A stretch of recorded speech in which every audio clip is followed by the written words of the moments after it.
हो गया। अगला टॉपिक आपका बैंक है ना, एकदम आसान टॉपिक है। बैंक शब्द की उत्पत्ति, बैंक शब्द की जो उत्पत्ति है, बैंक का से या बैंक का भी कह सकते हैं इसको। तो कहा बैंक शब्द की उत्पत्ति 1157 ईस्वी में, 1157 ईस्वी में इटली देश के वेनिस शहर में हुआ था। इटली देश की क्या हुआ था? वेनिस शहर में बैंक ऑफ वेनिस की स्थापना हुई थी। सर्वप्रथम बैंक शब्द की जो उत्पत्ति हुई थी 1157 ईस्वी में इटली देश के वेनिस शहर या वेनिस राज्य कह सकते, वेनिस राज्य में हुआ था, जिसमें क्या बैंक ऑफ वेनिस शब्द की क्या हुई, बैंक ऑफ वेनिस की क्या हुई, स्थापना हुई थी।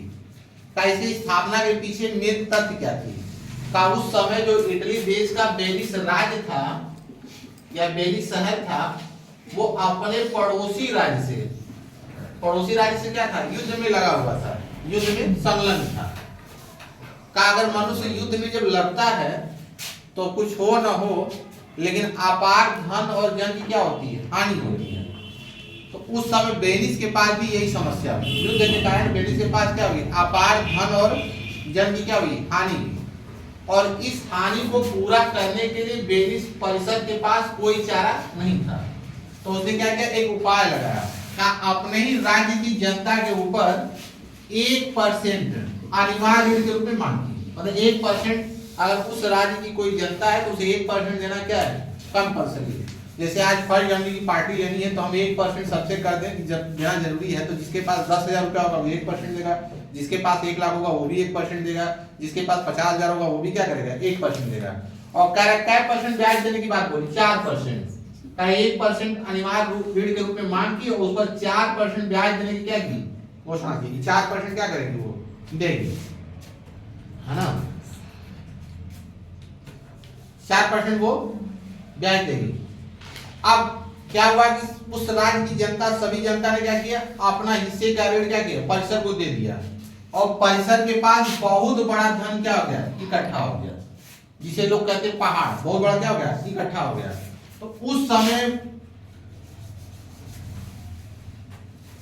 समय इटली वाले इसको तो बैंकों के नाम से है ना, फ्रांस वाले बैंके के नाम से पुकारने लगे। और लास्ट में अंग्रेजों ने क्या बोल दिया, बैंक बोल दिया। लास्ट में अंग्रेजों ने क्या बोल दिया, बैंक बोल दिया। तो इस तरीके से हमारे बैंक शब्द की क्या हुई थी, उत्पत्ति हुई थी। अब देखिए आसान डिफिनेशन, एकदम आसान डिफिनेशन है कि बैंक एक वित्तीय संस्था है जो मुद्रा तथा साख का क्या करती है, व्यापार करती है, या लोगों से कम ब्याज में क्या करती है, रुपया लेती है, और लोगों को क्या करती है, अधिक ब्याज पर रुपया देती है।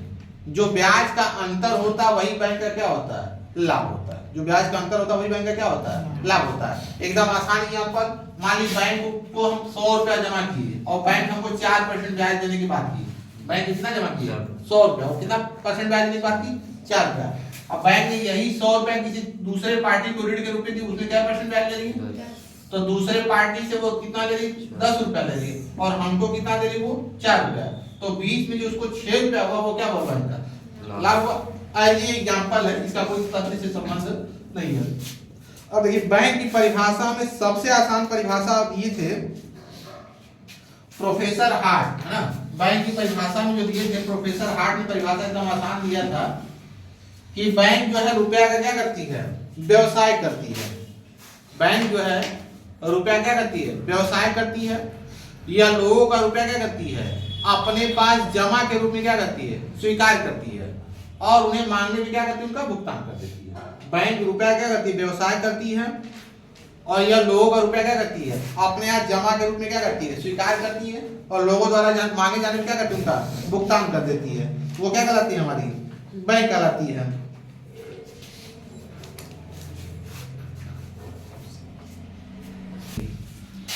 अब देखिए